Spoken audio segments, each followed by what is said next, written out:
eat, right? I think that's what it says. What? The animation. When the little boys eat, eat, op, orp. You remember that? Is that bug language? Are you wanting to hear about Zipbugs? No, I just thought that was funny because that's the way you used to describe how they would sound. And so I never put together that the theme show music sounds like bugs. So did you get the theme music because it sounded like bugs, or did you make the bugs sound like the theme music? I got the theme music because it sounded like it was the Eternal Clay had some music that was really awesome. And then like right after I bought it, no, it was before I bought it, I was like, this would be great for Faz Radio, because we just kind of got on and just started talking. And now we have some music thing. So welcome, boys and girls. We have a lot of stuff to talk about. Not a lot of it can be talked about, if that makes any sense, but we're going to try to talk about it. There's a lot of stuff going on this week. Has been going on this week. This week, oh my God. The past like 3 weeks. And it was funny because Faz and I were yipping during the week. And we're like, so what are we gonna talk about on Friday? And we're both like, blah, blah, blah, blah, blah, blah. And there's just so much. And so we couldn't decide. And so I said, all right. I said, don't worry about it. I'll figure it out. And so I said, I couldn't even articulate it. So I was just like, you know what? We're going to try and make an understanding of like all the cool shit that's going on everywhere. Well, so the first thing I can say, first of all, people tell me if I'm lagging. I see Titan jumping every once in a while, and it's probably me lagging. I don't know if it's him lagging, but I think it might be me. So let me know. Happy Fridays. I hope not. I just upped my internet service like I was talking about, so I doubt it's me because I'm plugged in like you always recommend that I do. So I would doubt very highly it's me. So one big thing about crypto is the SEC had a service bulletin rule. Is it like SB 131 or something like that? Where this rule. What's the wait, stop. You lost me completely. The CC had what? The SEC. Oh, the SEC. It sounded like you said CC, and I'm like, who the hell's the CC? All right. I'm on the same page now. Wait. Let's get our Las Vegas Lance report out in the field. There we go. That's he's our reporter at large. We don't pay him, but he does tell us things. So listen, I don't want to hear that, Lance. I do not want to hear that because I sold my PP coins like 6 months ago. I don't want to hear anything about all-time highs from that. I gave up on it. This one's for Las Vegas Lance. There we go. We actually have other music, but I don't know if it's on here. We have like 3 others made by the same group. It's a group called Animatronic. Anyway, back to what I wanted to start with. The SEC had this rule that they were basically making every custodian that had crypto said you had to have like 100% of the funds that was represented in your crypto. So if Bitcoin was up to like $60,000, that every Bitcoin you had to cover 100%. And of course, if it jumped up, of course, you'd have to cover that too. And so that was put a real big pall on things because it made it really hard to do stuff. And they were pushing this. This was a rule of theirs, which Congress has then struck down. Mostly the Republicans, but 20 Democrats supported it, including Chuck Schumer. So not everybody's on the same boat with what the SEC is doing.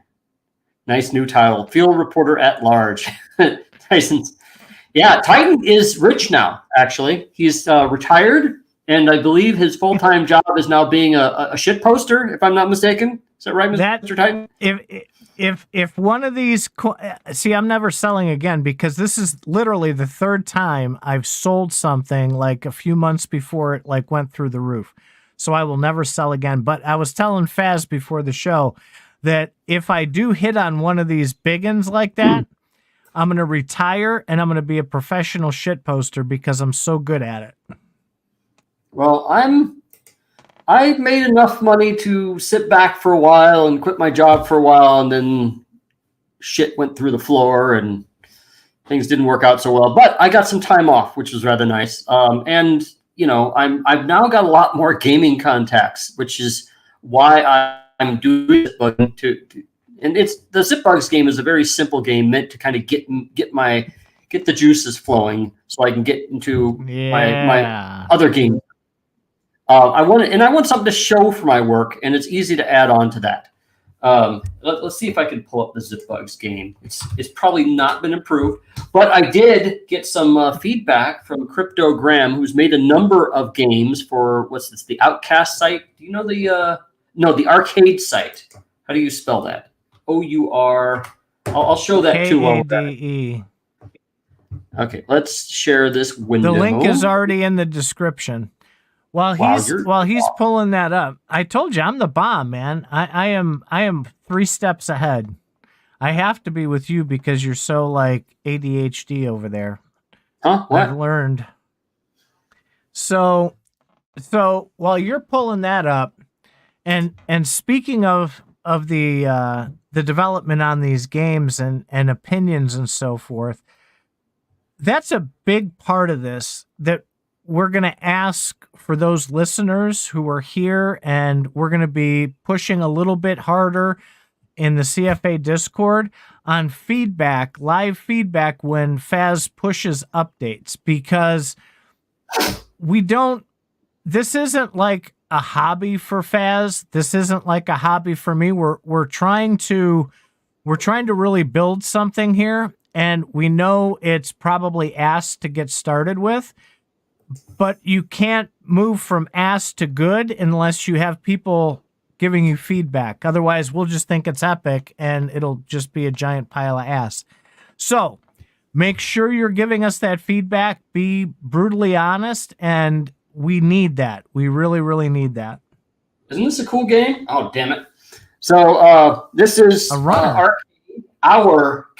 right here, done by Cryptogram. He's got some neat little arcade games here. Let's see, Glugger, Pong. It took me a while to figure out how Pong worked. So this is using Unity too, it looks like. I know this because I'm asking Cryptogram a bunch of questions about Unity. Yeah. And they're just little simple arcade games. And this is kind of what I'm looking to do at first. There we go. Nope. This one took me a while to figure out. You got to make this onion bounce to their shields. Oh, fuck. Okay, well, let's try that again. Do you know how to play a game or what? This one's hard. This one is delightfully hard. Let's try this again here. Bonk. Nope. It's got to hit their shields.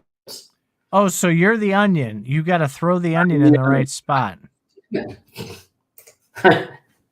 I got it to bounce off their shields like 4 times, and I think that's my record. If you like frustrating games, then definitely do this one. Bounce? Fuck. Let's see. Try one more. Fuck. Okay, forget it. All right, so these games will either piss you off or you'll love them. This one I'm going to go back to the Claim Runner one. There's 4 different games at the moment. Cade Runner. This one, at least, I find easy enough to play. But my goal is to make a game like this, just an arcade game with the Zipbugs that you can play. And actually, I've even thought of a few different games because now I have a domain name that we shall not say what domain name I own right now, but I plan to make use of it. Do you know what I'm talking about? I think a lot of people will be extraordinarily happy when they see that domain go live. Yeah, so I have a domain name that I plan to use, and part of that is I would like to use it in a gaming fashion too, if I could. But of course, we have the Zipbugs. So if we go over to Zipbugs, this has not changed since you guys saw it last, but I have plans, and I've been talking with people about plans and looking at Unity and figuring out how to connect to wallets, to crypto wallets and stuff like that. We got our bugs here that they just need to fly through this. That's And you have to teach me how to get that that wallet connected without using that sketchy plugin too. I definitely want to learn how to do that. And so you will probably need to use MetaMask to play this game because I want certain features to be enabled. Well, I don't know. I want certain features to be enabled if you have something in your wallet. And it's over. My game's rather frustrating too. And if you have a Zipbug NFT, I want to be able to enable some features. And I want to make a set of NFTs for this. And every single feature I put in here, you might need an NFT to play with it. I want to make this game fun to play from a lot of different angles. And then once I do that, I could be done with the game and move on to a better one. Or not a better one, but a different one. I want to do what this guy, what Cryptogram does with Ourkade. He has Cade Runner, he has Pong, he has Claim Invaders. Claim Invaders is kind of silly. It looks like Space Invaders, but from a weird angle. I want games.zipbugs.com to have a number of different Zipbug-themed games. So this is just like Space Invaders here. This is Cryptograms. And it's just exactly like Space Invaders. you know what Graham should put in there? What? The grit NFTs. Oh, yeah. If you own one. And you only get one life. When you die, you're dead. Oh, shit.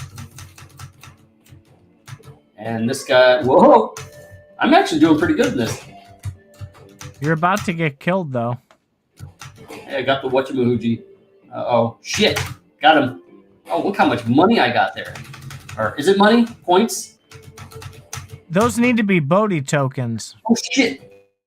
Okay. Yeah. So with my game, I would love... Can you shoot the bullets? You can shoot the bullets. With my game, I want to be able to use Boaty tokens with my Zipbugs games. Why don't you talk about how the Boaty ecosystem is? Well, I'll talk about it now because I'm dead. So I'm seeing a lot of different people build or talking about building on the Boaty McBoatface meme coin ecosystem. One is kind of forming. If you were aware of it, Boaty McBoatface. Let's go to Boaty on base. Boaty on base here. Hold on. Oh my goodness.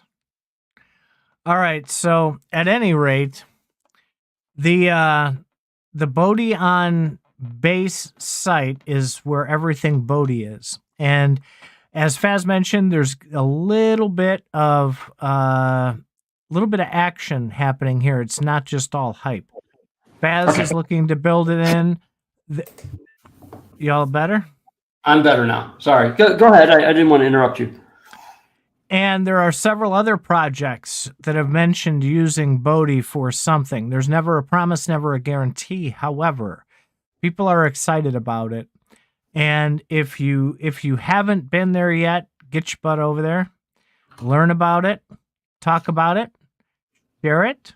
It could be the next PP ecosystem, or what is that one that's going around right now that's like super viral?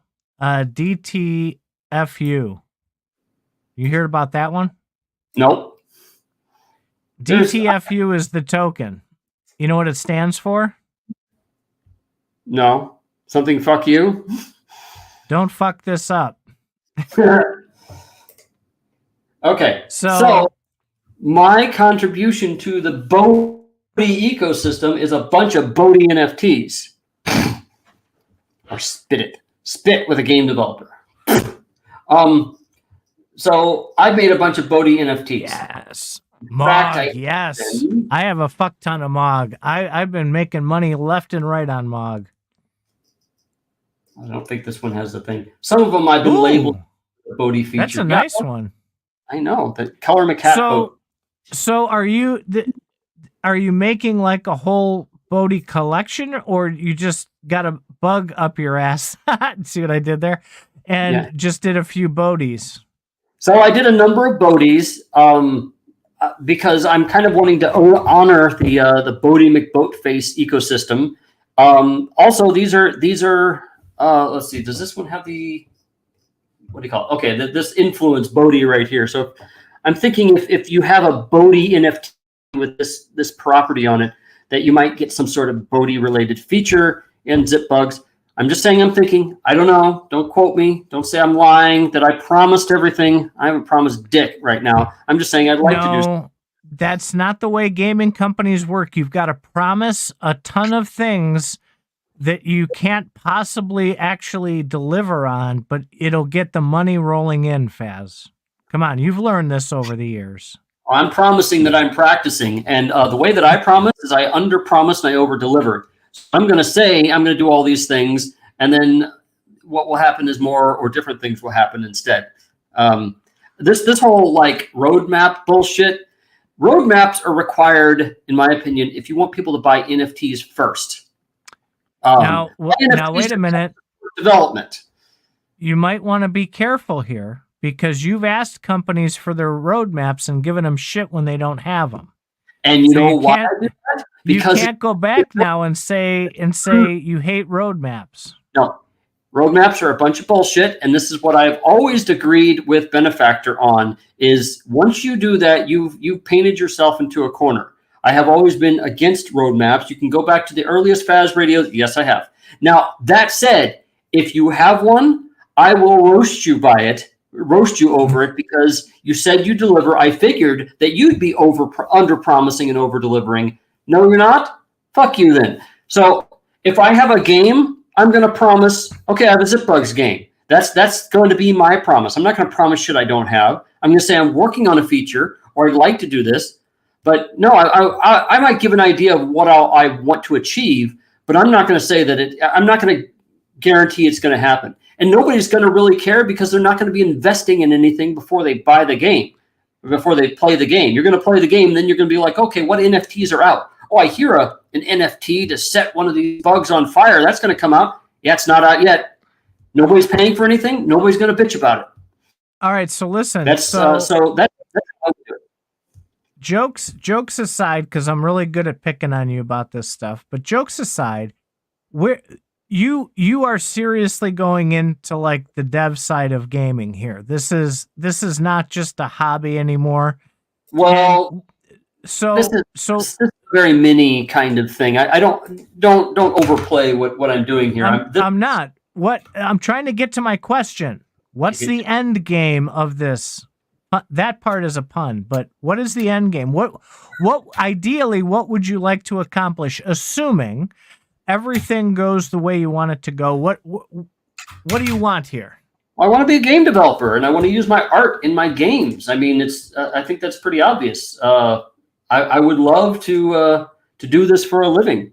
I would love to. I like what this Ourkade is here. I don't know if Cryptogram is actually making a living off of doing this stuff, but I'd love to be able to do this for a living. And if I could get some Web3 games out there to where it can reward me enough, and yeah, I will take a reward from it, then I'll do it. So that's my end game. In the meantime, I'm working with the tools, because I'm a software developer. It's like, let's see if these tools work. How well do they work? What are the challenges with it? If I work with Unity enough here, because this is Unity, I might determine it's too hard to work with. And I'll be like, you know what? I need to use another, he's gone. I need to use another one, another game developing system. Oh, he's gone. This game is meant to be hard, by the way. So when you see people getting knocked all over the place, these purple poles here, actually, I think I did update it. These purple poles are, they knock you around, they knock you back. These muddy looking poles, these stick you to it. You'll get stuck to the pole. And then these spiky ones, they just kill you. So even though Zipbugs can't be killed, I got to come up with an animation to make them kind of disappear in a blaze of light or something. In a blaze of glory. What you can't see here, there's the score up here in the left-hand side. And I plan to have more stuff. Like once you have a Web3 wallet attached to this, then you'll have something else in there. And look, the game's not ending. That's another thing. I don't know why it's not ending, because the bugs aren't there anymore. I got some bugs in my game that I got to fix before this one's live. as we push through, because we've got to get to some other topics. All right. The as my part of the update on this, I've been working very hard on getting all three of Faz's websites running, and I made a pretty good chunk of progress this week. So I'm hoping, fingers crossed, that by the end of the month, we'll be able to have at least two of the three up and running very smoothly. And because those are going to be different ecosystems, that's a great segue into our next topic with keeping track of the Joneses, right? Like, people are like scattering all over the place, right? So it started a while back with Jesse. Jesse scattered to his own gig over at Seedstarter, which is still going very well. We've had several people band together, like Nate and Tim and everybody over at the MOF, and that turned into the Gala Collective, which then turned into the Good Game Collective, and they are building this very, very cool ecosystem on their own. And now, you know who I forgot is Bucks, right? So Sarah decided to go her own way and joined a project called Autonomi. And they are doing things on the decentralized side as well. So the big key to all this is everybody learned, I think, from the bear market and all the failures and all the attempts at trying to make things work, that nothing was really decentralized, and they're redoubling their efforts. Everybody's redoubling their efforts in a way to try and make things as decentralized as possible.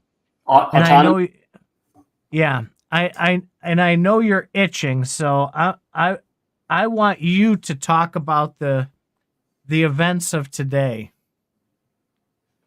with the latest scattering of things, because I find it humorous. Okay, so so there's this guy named Bitbender.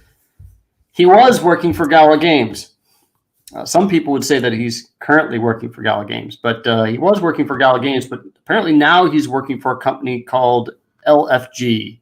And I don't know if it's his company or how that works or whatever, but from what I understand, I have not read up everything on Discord, and I should have, but I know that Bitbender is no longer Gala, and that he is working, he's in charge of a company called LFG. Let's fucking go.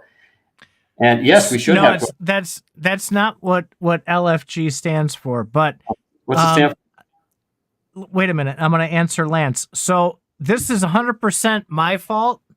I talked with Bucks a few weeks ago, and we were trying to coordinate a time, and I dropped the ball. So I will get that organized. She's excited to come on the show, and we're excited to have her. We haven't talked to her in a very long time. So Lance and everybody else who's excited about Bucks, we're going to have her on very shortly. Yes.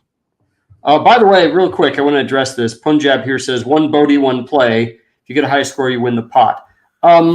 There might be something in the works, and I'm going to say not with me, but with another gaming entity or another partner that would be working on a betting piece that I can connect to.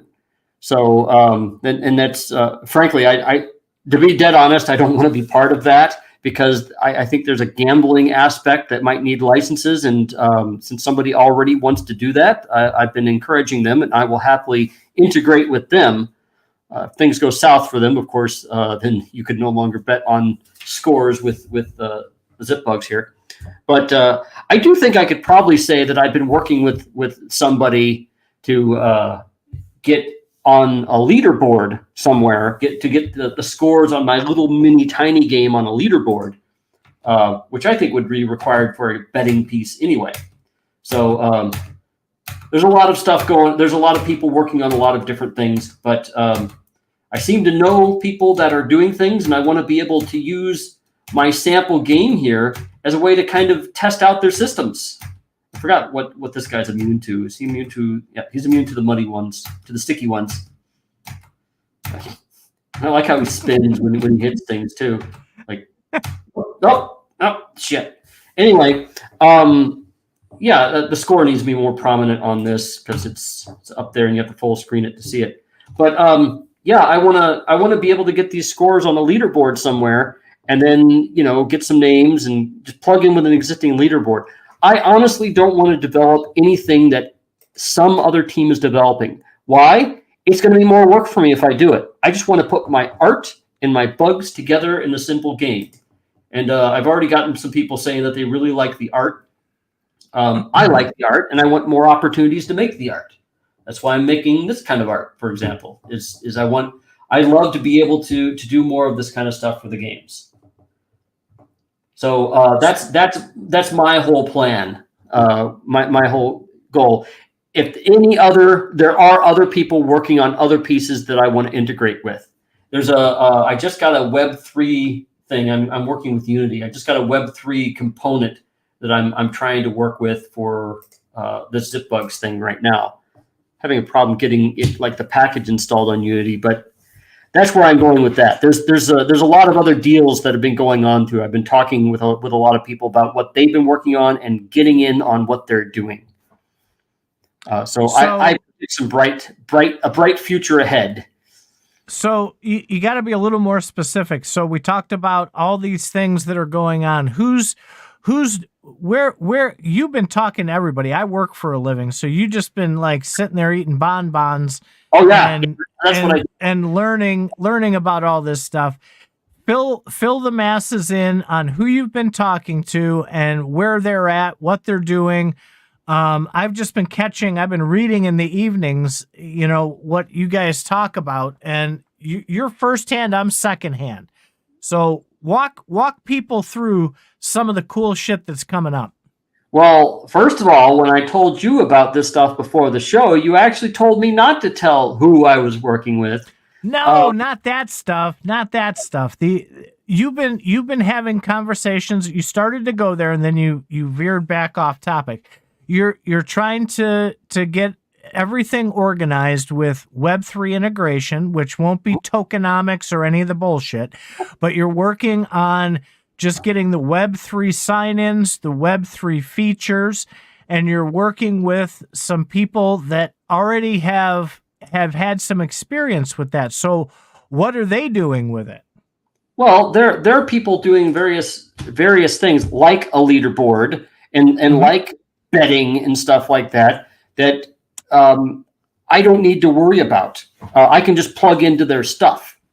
And all these people seem to know each other. And it's like, hey, I got a game I want to connect up. And they're like, yeah, we need to get people connected up on this game. And they're in the midst of putting that stuff together. So I'm kind of waiting in line. But yeah, there are things going on. And eventually things will be built out. The whole point of this cast is to say there's a lot of things going on behind the scenes that we'd like to talk about. And even though you're not hearing about it, there is stuff going on. There are people making deals. My take is that Gala Games is kind of, I feel like they're losing a little ground, and that they're kind of dissolving or imploding a little bit. However, I wrote that on the CFA Discord, and Bitbender saw it. And Bitbender says, no, I disagree with that. I think things are starting to fall together, not fall apart. And so I told him I'd like to interview him and find out about that, about LFG. And so we actually have something going on after Faz Radio here to talk to him about what LFG is doing and how Gala Games is not falling apart, because it certainly looks like it. They have fired a lot of teams recently. They're changing apparently they're doing some major changes to their business model. And I want to know what's going on. How is Bitbender knowing about Gala and saying Gala is doing better if he's not working for Gala anymore? There's these things we want to know. What we've heard some rumors about that, and if you read what was put out today, there's really no difference with what's going on with Brink and Gala Games. He's still there. He's still going to be promoting Gala chain. He's still going to be in the Discord. He's still going to be doing absolutely kind of the same things that he's always been doing. There's not much of a change. And the rest of the cronies that he has, pretty much cronies. No, you're not not judgmental at all. Okay. No, that's his term, because he called OMS and his cronies. So it's kind of coming back his way now. That means he's being judgmental, and I'm just saying you're not judgmental, are you? Not at all. I want people, frankly, if people are doing bad things, I want people to self-identify. I want people to show that they're doing the bad things. And that's why, frankly, I like interviewing people, because if Bitbender is doing all these bad things that people are accusing of, I want him to get out on the record that he's not doing these things, so that we'd have a video clip for later, right? I mean, that's why you would want to interview people. And I personally think with the ease of how he deals with this stuff, that they're actually doing something. And I just want to get to the bottom of it. And I don't think that you're ever going to find me absolutely convinced of anything. I'm a questioner type of person. Everything I've gotten into since I was 9 years old and I questioned my religion, nothing's off limits. And we're not going to go into religion on this cast.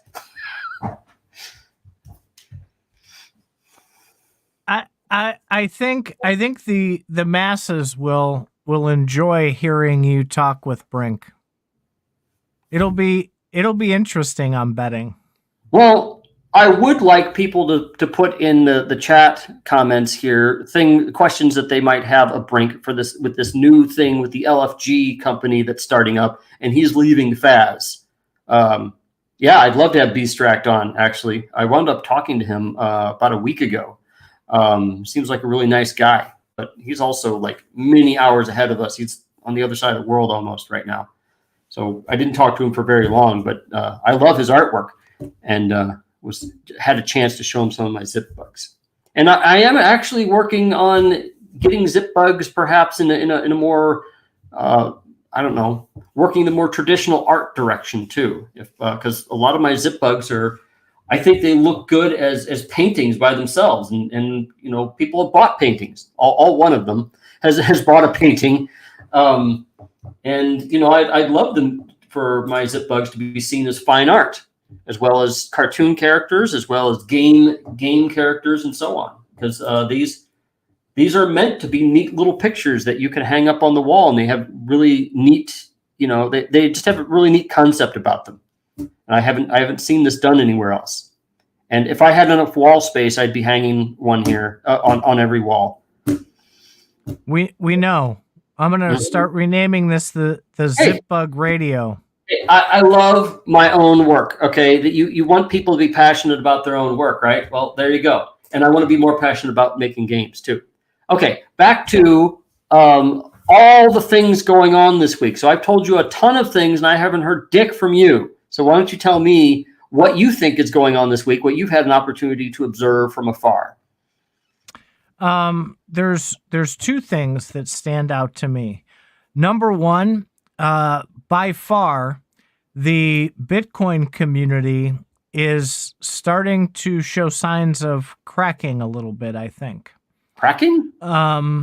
There have been some, I don't want to say wars, but there have been some very passionate arguments about the direction that Bitcoin is going or not going, depending on what side of the fence that you're on. For example, there's talk now of several groups, and I personally have not been able to verify it, but the rumors are that even Saylor himself is looking to potentially change a little bit of the code, and that's ruffling some feathers. Okay, wait, slow down. Okay, before you get all ominous. So the way that you change the Bitcoin code is if you're a member of the Bitcoin Core team, you can put the code out there, and the whole purpose behind Bitcoin is if you don't like the code, you can fork it off and make your own. Now, just so happens in the very beginning, the Bitcoin code was forked several times. Other people didn't like what they saw, and Bitcoin did a fork, and then there was a main Bitcoin code, main Bitcoin line, and then there was any forks became a different line. Bitcoin itself has been a fork of the previous Bitcoin. At a certain point, some people have made forks, and they called it things like Bitcoin Cash, which is still around. So if Saylor wants to modify the code, he's perfectly fine for doing that. That's the whole design part about it. And if it becomes Saylor Coin and that catches on, then everybody will go with Saylor Coin. Or if he's involved with the Bitcoin Core team and is able to get them to make changes, and Bitcoin becomes something different, people don't like it, they'll make Bitcoin Original. And then go back and remove his stuff. And like Bitcoin Cash did the same thing. They didn't like a feature that they added to Bitcoin, so they removed it. They kept with the old feature.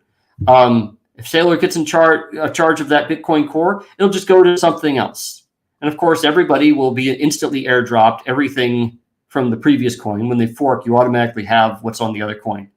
So yeah, by all means, Saylor can change anything he wants. If the rest of the world likes it, they'll use it. I forgot totally what my line of thinking was because you cut me off and went on a diatribe there. This is an important diatribe.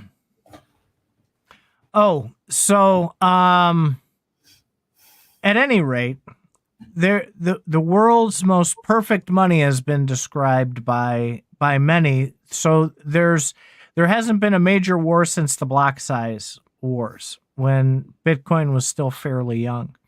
But there's a lot of talk about that now.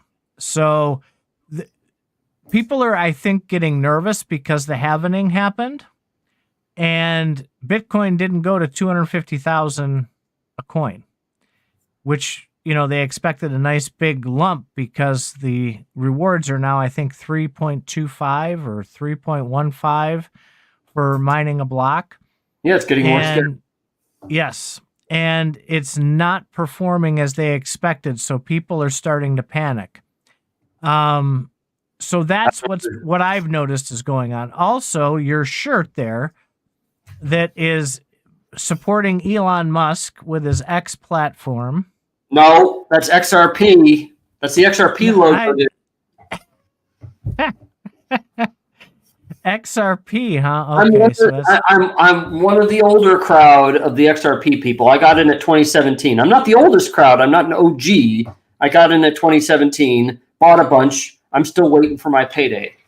And yes, I'm a bit above where I was when I started, but I'd like it to go to 589, which is XRP is getting some blowback again. We've seen some more rumblings from the court with XRP, and it looks like at this point the SEC is ready to fold, but they're not going to totally fold. They're still trying to eke a little bit of face out of this, and for the first time in a while, Garlinghouse did an interview recently that you can find if you're following crypto Twitter.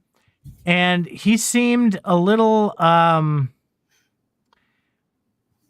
don't even know the emotion. I don't want to say frustrated, but he was very passionately trying to defend some of the things that have been going on because of XRPL not doing as well as they thought it would. And it's still looking a little bit too centralized. XRP? Yeah, to some of the people who are thinking about adoption. And the third part of that is I just saw an article that really fascinated me because of the whole CBDC craze that we keep getting teased with. Apparently we put an article up on this about a year ago, and there were 3 chains that were being tested by the government to potentially run the CBDC, central bank digital currency. And the article went on to talk about that the government just concluded a test of Chainlink, which is a newcomer to that. They haven't been mentioned that I've found in any of the articles testing for CBDCs. And the show that we did on that wasn't one of the candidates for that. So they're still toying with it on a pretty regular basis. And dovetailing out of that into other countries, Australia, there was a hearing that was in their governmental house, kind of like we have our House of Representatives. And one of the representatives was speaking how they're going to be starting with voting on a measure to get digital IDs to be voluntarily mandatory, meaning they have 2 choices. Is that like a permanent loan? Yeah, you'll have 2 choices, and if you choose this side, you get multiple choices. If you choose this side, you just basically get like 1.5 choices. But they're trying to get a law passed so that businesses and retail stores and everything else can legally demand a user's digital ID for not only purchases, but for loyalty programs or whatever you want to call it. Basically tracking. Okay.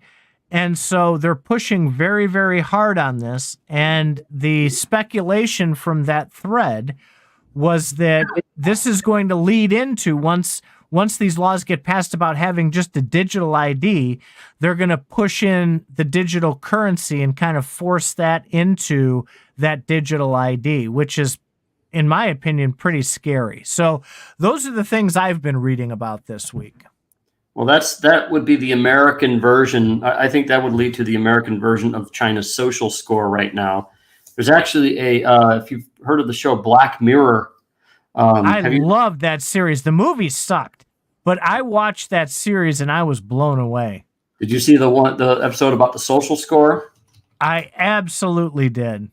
So let's see if I can pull it up here. It's called Nosedive, where people can rate each other for every interaction that they have on their smartphones. And basically, if you get a low rating, then you start losing the ability to do things like, I don't know, get loans, buy things, get money, whatever. And China has been doing that kind of stuff. And of course, their social score is based upon what the government thinks. But the American version of that might be similar, or have some similar things to it. So that's kind of the scary thing. Well, that surprises me, and come to think of it, I'm going to have to pull up this article because this would be a really good show in itself. We could take this article and make a whole show out of it, because it was diving into how it's so surprising that social networks like Facebook, Instagram, and TikTok, and a lot of these things have not implemented something like that on their platforms. And the push now is apparently from the powers that be that we all know. I like how you change the tone of your voice. You lower the register. Yes, the powers that be, because you never know who those are, right? They could be the Congress. It could be anybody. It could be big business for all we know, is pushing for testing, at least on this. And this article was fantastic. I will find it and we'll at least do a segment on it, because right now, these social media companies, they got you by the short hairs, okay? They know everything about you, absolutely everything. And we've talked about it briefly on these shows before, how we'll be talking about better than you. Yeah, we talk about things like my iPhone right here is listening to this FazRadio broadcast. And if I say something like Twinkies, right, I'll start to get Twinkies ads within the next 15 minutes on my phone. And it's just coincidence, of course. That's bullshit. Stop. No. Don't go there. That's where. Yeah, I want to see evidence for those kind of claims. This is really getting me because a lot of people, and yes, I'm going to take this opportunity to rant. A lot of people don't understand how your choices when you navigate the internet affect how picked what you want. If you go to Amazon and start searching for cookies, yeah, they're gonna start marketing stuff to you, and they're gonna sell it to their marketing customers, and then some other website that you think has nothing to do with Amazon is gonna start offering you like cookie jars and stuff. This whole concept where the government is listening to your phone to sell you things is kind of bullshit, because which is it? Is it that the government's spying on you, or that everybody is spying on you? No, I don't buy that. Yeah, I know. I don't know what the fuck that is. Oh, okay. What happened is I turned off my phone earlier because it was ringing, and I turned it back on. And actually, I can just do this. And it's my computer is connected to my phone, and all these notifications that came up in the meantime are coming up. Somebody's blowing up your phone, man. Holy mackerel. It's really annoying. That's why I turned it off. And then when I turned it back on, that's when it started blooping the heck out of things. So it's connected to my phone Bluetooth, so I just turned off the Bluetooth, so it should be fine now. But I'm going to take a Faz route on this, because you brought this up before and we didn't have a chance to get into it. And I don't want to get into it too much tonight, but I think you just have to pick your poison, like you had said, okay? There's going to be like one entity, whether it's Apple, whether it's Google. You've got to pick who you can trust who you trust the most with that data, because they're going to get it. Everybody's going to get it. There is no such thing as privacy anymore, which is why I'm such a hard line on being decentralized, right? And having that anonymity that we all should have from the get-go. Nobody should know how much money we have. The banks should not be tracking us. The marketing people should not be tracking us to the depth that they do. I think as a business, right? Like with you right here with your Zipbug game, right? You want to collect user data so you know what they play, how they play it, where they get frustrated, when they give up. You would love to have that data. Stop. Okay. I have an opportunity to collect user data. Whether I want to or not really depends on my goals. Right now, my goals are, I want to connect to your wallet to see if you have an NFT in it. And if you have that NFT, then I can do stuff, like enable features in the game. Now, I might want to go further and say, okay, where were you coming in from? What have you previously searched for and stuff, so that I can make a better game? But those are services that I'd have to pay for.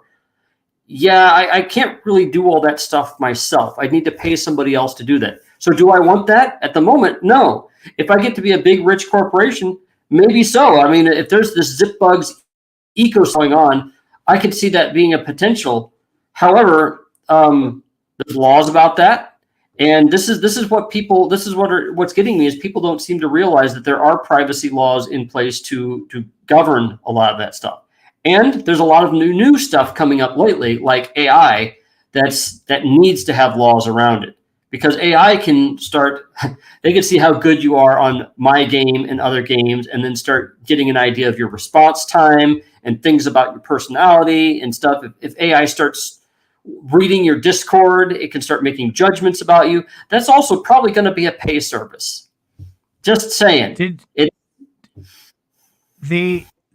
I didn't send this to you, and I will try. You know, I'm horrible about circling back. I'm going to try and post a video I watched last night. Did you see the latest Chat GPT feature? That it can use your camera. Yeah, and it can interact with you and look around your surroundings and have a full-blown conversation with you. So I watched a couple videos. One where somebody had taken a camera and they're showing it around their office, and they just they settle on like a pair of glasses, and they'd say, "What's this?" And they'd say, "Well, these are glasses." "Oh, what's this?" "That's an apple." And you'd say, look at this scene. What's this apple?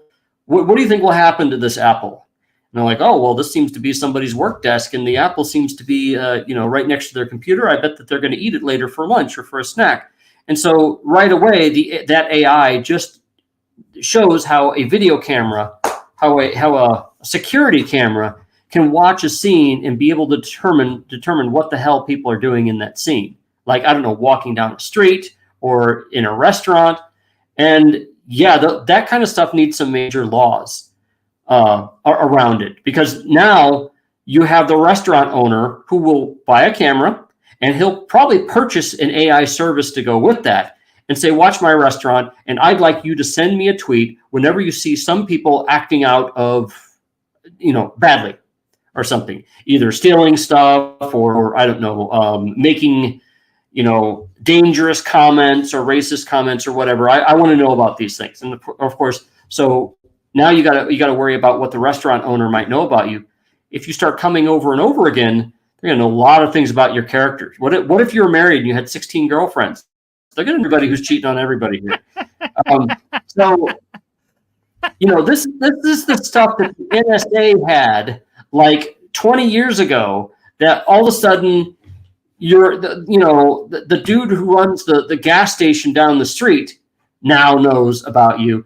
Can you think of the bribery potential of that? Oh my God. It's getting to a point now. I know about you and your girlfriends because my AI told me, and I'm willing to believe that it's right. So unless you do this for me, I'm gonna. It was weird though.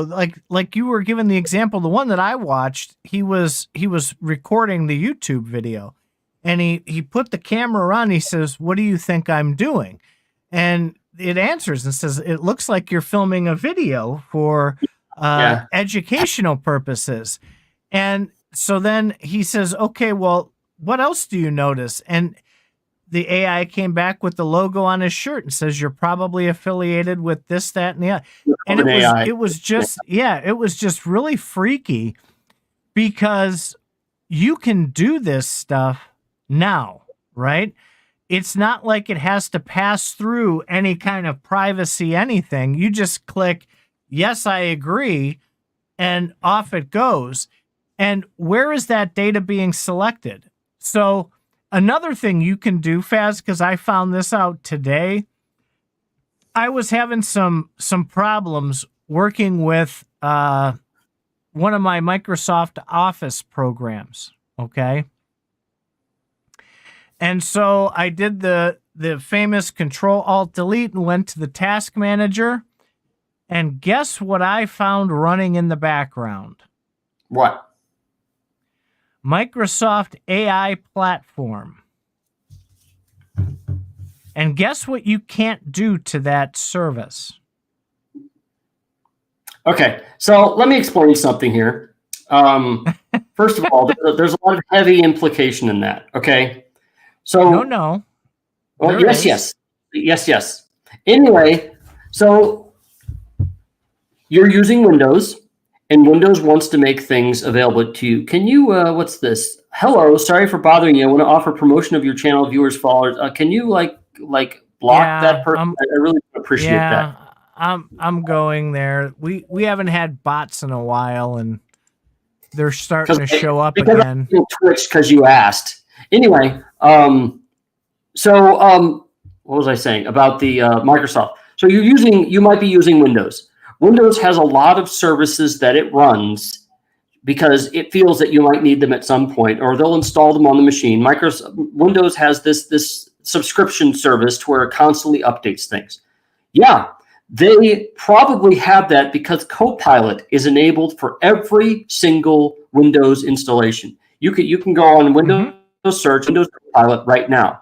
That that's actually a big help. Now it just sucks because Copilot, in my opinion, is the worst of all the AIs. I'd love for ChatGPT to be in bed working with my computer instead of Copilot. Copilot is ass. Okay, but yeah, they need those AI services for Copilot to work. And just like Cortana, do you remember when Cortana was turned on all the time? You couldn't shut her up, and people get pissed off when they can't turn this stuff on.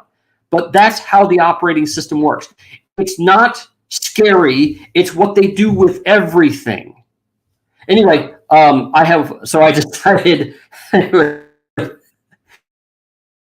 I took a picture of the screen while we're recording here, and then I fed it to ChatGPT to ask what it was doing. The image shows a video stream, likely from the platform StreamYard, featuring two individuals labeled Faz and Titan. Faz is on the left, focused intently at something, possibly a device he's holding, which is taking a picture, with a caption under his name stating, "Ain't Titan's bitch." Titan's on the right, smiling and wearing glasses, looking directly at the camera. Chat on the right shows various user comments discussing topics related to Bitcoin and other crypto-related subjects. The stream appears to be a live discussion or podcast involving Faz and Titan, where they are interacting with each other and the audience. That's from a screenshot. That's not even a video, and that's what ChatGPT can do.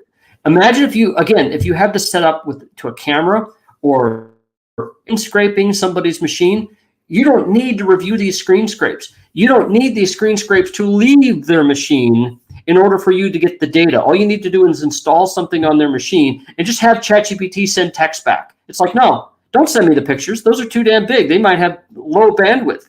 Just tell me what the fuck they're doing. That's the scary part. And, Alexa will be able to do that and so on.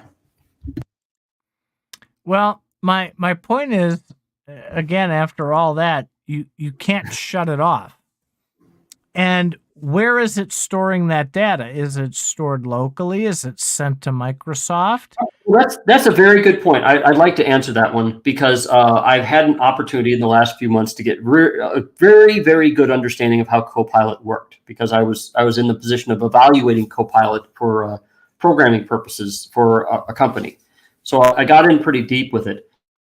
A lot of these AI services, and I know it's hard for us to wrap our minds around, are able to provide their functionality without sending any data to anyone. So it's not like Copilot is reading the information on your machine and sending it to Microsoft. Instead, what they're doing is it's reading the data on your machine that you give it access to. Then it comes up with answers on your machine and tells you the answers there. Microsoft, at the very least, to their credit, has worked very hard at arranging to keep things private. And I think you're going to see a lot of tools like that integrate that. It is possible for these AI things to not phone home. That's how Copilot is designed, to not phone home and tell you what's going on. It does need to request certain information from Microsoft or from Google or whatever in order to get the information you need. But that stuff is they focused heavily on security. So yes, it is possible for those things to be on your machine and not send information to anyone. And that's the way that companies are going, and legislation even wants to go as well. So that's worth mentioning. But is it? They can tell you anything, but is it? So that's the proof is in the pudding. And I can tell you just from my investigations, at the moment, Copilot is not, and the way it's designed, you're going to have a harder time getting it to read your data than getting it to send your data out. There needs to be a lot of public education on how AI will be working on various machines. And yeah, this education is going to involve people seeing how things work. When you hit Control-Alt-Delete on your PC and you're seeing the processes running, that is Microsoft voluntarily telling you what's running on your machine. And you're acting like it's your God-fucking-given right. No, it ain't your right. It's up to, they're doing that so that you can control your machine. The same thing's going to happen with AI too. If that was the case, if they were so worried, if they really didn't want to tell you about things, you wouldn't see it on the fucking process manager on Control-Alt-Delete when you do that on your Windows box. You wouldn't see it at all. It just say Windows. I'm not saying that. I'm not saying they're trying to hide it. What I'm trying to say is it's a service that runs that takes a tremendous amount of the computing power of your computer, and you cannot shut it off. I agree. I don't think that's right. But that's a beef with Microsoft, not with the government. I want to make that clear. You're choosing to use properties. Instead, you should go use Apple and then have to deal with what they do with Siri. No, I'm not saying Apple's innocent here either, because they have their own issues. But I literally just bumped into that at like 3:00 this afternoon, because my spreadsheet was lagging so bad, it was like ridiculous. I'm like, what in the hell is running on this machine? I have a top of the line machine that I use at work, and this thing was like dragging ass. And it was ridiculous. It was like 30-something% of system resources. I'm like, I did not even turn this on. I purposely disabled all the AI features within Office. Yeah, welcome to my what I discovered back in 1998-99 when I was working with Windows. Yeah, this stuff's been happening for over 20-something years.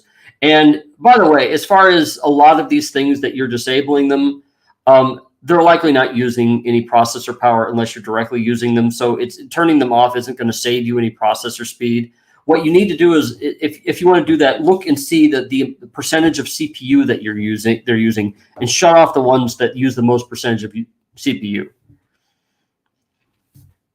So that's where you're going to get the speed. And I'll tell you, the thing that you're mostly wanting to shut down, frankly, is all your browser tabs, because the browsers don't manage memory very well, and they slow down the system until the point where it crashes. So and that's the biggest problem. Wow.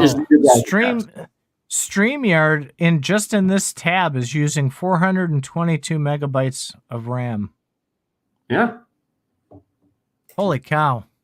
So My portfolio tracker 200. Computer memory management. It happens with all sorts of things besides AI. So that's why I'm giving the lecture about what people are noticing about AI. Yeah, AI is going to be on your phone if it isn't already. It's in Windows right now. It's going to be in your fucking toaster soon, and people are going to want it. They're going to ask, come on, give me a break. Just like you want electricity in your house. Oh my God, electricity could shock us and kill us. Yeah, it can, or it could do something good for us. I predict there will then be AI tools that you will use to help you figure out and rat out the bad AI that's in your house, and make it so that you can protect yourself from the AI overlords. Oh, there you go. Program that. People already are. That's the thing, is there's more people than you. I mean, it's not just, it's the whole ecosystem. It's the good and the bad. It's like, the United States sells weapons to both sides of a war. They get money either way. That's not very nice. No, but that's how business works. The people who make radar detectors probably make the radar guns too. Think about that. This is how things. This is how technology advances in this country. So yes, AI is now. By the way, I just watched something recently about AI the other day, where AI right now people don't really understand that AI is looking at patterns. Whenever you're asking it a question, it's looking at all of its training data and looking at patterns, and it knows. The neat thing about it is it knows how to talk to you. That's not intelligence. How to talk to you. It's looking at patterns and it's saying, "Oh, you have you want to know the answer to this question? I can because I can look at the patterns. I can tell you the answers." What it's not doing is it's not doing a lot of understanding. And it's not making a lot of decisions. And there's going to be a new set of AI out there coming in the next generation of AI that can go to that next level. All the how we consider things and how we determine things. AI doesn't do that right now. It just says, is it this or is it that? And it can explain it to you. You ask it what its opinion is, and it's going to say, well, I don't really have an opinion because I'm not programmed to have an opinion. I'm just giving you patterns, dude. But the new ones, they will have an opinion, and they will, and that's the part that you need to worry about, is once a computer has an opinion about how it's being used, especially if you use it badly, it's going to be like, dude, you're wasting my time. Why? I tried to bookmark this. Let me see if I actually did. It was for you specifically. No, I didn't. I thought I was gonna, but what it was for CFA, for the bots, right? This guy came up with a way to trip up the AI bots.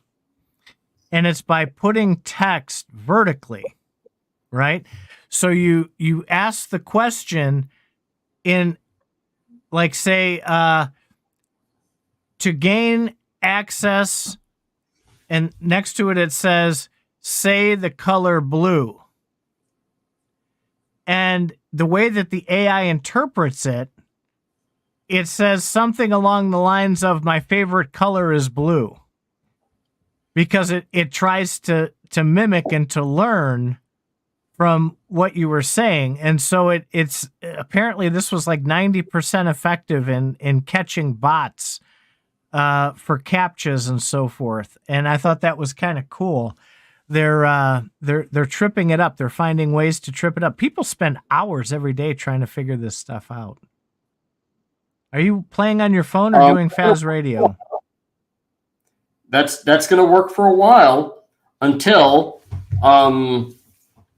AI advances a little bit more, and it can find a way around it. It's personally, I came up with this like when I was working at Best Buy in 1988 or something. I noticed that there were radar detectors out there, and I believe they were like the new laser radar detectors coming out. And I was like, oh my God, I think a few different radar detectors. We detect on a different bandwidth. We detect this. We tell right away. And every year there'd be radar detectors coming out for the new radar guns. I think technology is going to get to a point where it's going to be a little bit prohibitive to the average user, because it's starting. We're pretty technical people, and the people who listen to Faz Radio are pretty technical people. We get our asses handed to us on a pretty regular basis on this show when we misstep or speak something incorrectly. But most people aren't like that. They just want to push the button and go. And I think it's going to get to a point where it's going to get prohibitive because of how fast this is moving, and it's going to lessen the adoption versus increase the adoption. Okay. Did I just lock up there or whatever? Everything went away for me. Oh, yeah, you locked up a little. Anyway, I could ramble on about this forever. Do you have any words of wisdom for the next week for people on maybe what they can what they can potentially see coming out from the Faz ecosystem? What are you going to be working on? Well, I'm continuing to look for a job, doing something full time, but I'm also working more on getting my Zipbugs program connected to Web3. Okay. I've been working a lot of deals with people to integrate with their games, but those deals haven't gone anywhere yet, and I have to wait my place in line. So not getting it anywhere with that at the moment. I've been making last week I made a lot of Zipbugs, and so that for Boaty McBoatface. Did we talk about the ecosystem, about how I think about the Boaty ecosystem? Sort of. Then you squirreled off into a different direction. Yeah. I would certainly, I want to be able to read a Web3 wallet with my Zipbugs game, and I'm hoping I have time to do that. But yeah, I want to be able to, I'd like to be able to take Boaty tokens or read Boaty tokens. I don't know if I want you to pay in Boaty tokens. I just want to know if you're holding it and maybe give you some holding Boaty. Well, I promised you from the chats that we had this past week with all the exciting stuff that people are doing and things that you're trying to develop, that I would clear a little bit more off on my plate so that we can do that. So I'll be looking forward to learning about Web3 wallets with you this coming week. Yeah. What's nice for me with Unity actually is they have some packages to work with Web3 wallets. So it's going to be fairly easy. I've noticed I'm having some problems installing those packages on my machines. If you want to read a wallet, once you got a package, it's as simple as read user wallet. So it's the challenge is making sure things are installed, libraries are installed correctly, and so on. That's one of my goals. I don't have a lot of time. Let's get to it. Yes, I don't have a lot of time to work on things, but I would like to get that done. Good. Let's work on it. All right. So the tsunami that we talked about tonight, the mishmash, paddywhack, give a dog a bone. We were all over the place this week. So you've kind of come to expect that from us anyway, but this week was a lot. We're going to try and get it a little bit more organized. It's this week, literally like every 3 hours, new news was flying at us from all kinds of different directions. So we tried to... We can all comment on either. Because there's a lot of there's a lot. So we're going to try and keep a tighter semblance on this for the shows going forward to keep you guys in the know. But just know, and this isn't like the hype messages you've seen on other platforms. There really is a lot going on from a lot of people who really know what they're doing, and there's some good things coming. There's some very good things coming. We can't say anything because these deals are still forming and they could fail and whatever. And well, regardless, I'm not talking about deals. I'm just talking about in general, the things that people are working on are going to impress the community quite a bit, I think. And that's just the way that things are going. People are motivated. These aren't, again, hobbyists, including you. I was plugging you a little bit for that, but it's true. I mean, you're not playing around here. This is something that you're really diving into, and this isn't other people that we associate with that are playing around. This is like serious stuff, and it does take time, but it's not going to take 4 years. I can say that confidently.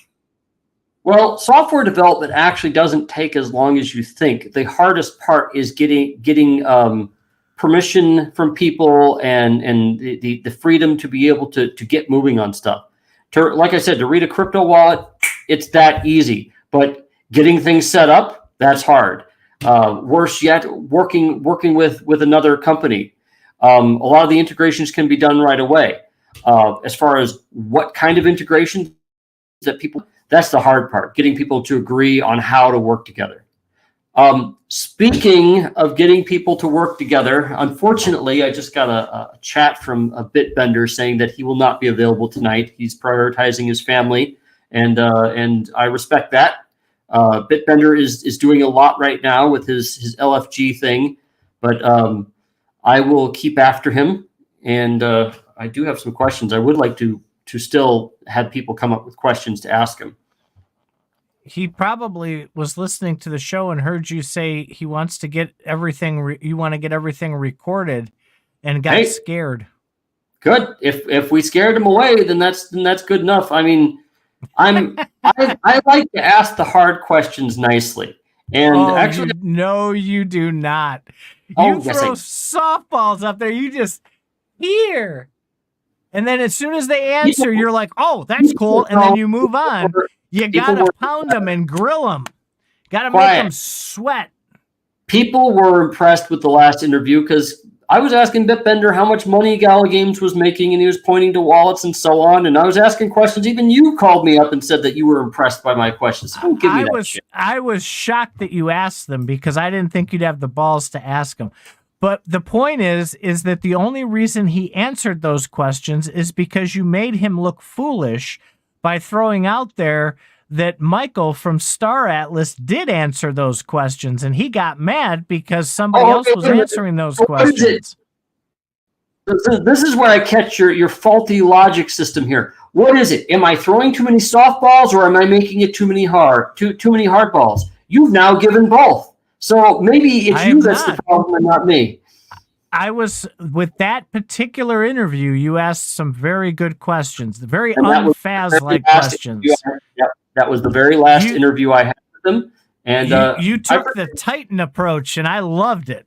I was at my daughter's dance. I couldn't be there, and she went off with her friends for a little bit, so I popped in and I heard you ask a couple of those questions, and I'm like, did he like drink before this? Because that is not a Faz question. I'm gonna ask similar questions, and he's gonna be fine with it. I don't character assassinate him afterward. That's the problem. Is a lot of people seem to really think that Bitbender's in charge of a lot of things that he isn't, and he'll answer the questions. He doesn't have a problem with it. Well, you do you then on that. That's all you. People want to know the answers to these things. All right. Do we have anybody that has any questions before we leave? Because we're running a bit long here. That's what she said. Mm-hmm. No, nobody has any questions. Crickets. We were too all over the place today, but there's a lot. There's just an avalanche coming down. There's a lot. We're going to keep this more organized. We were talking about that before the show. We've got to get more organized because before we had no problem because there wasn't a lot going on in the crypto world, right? And there wasn't a lot going on the gaming side, and Faz wasn't developing, and the collective wasn't doing things, and Bucks wasn't doing her deal. And so all of a sudden, all these people started doing shit all at the same time, and it's like, blah. It's just like out of everything.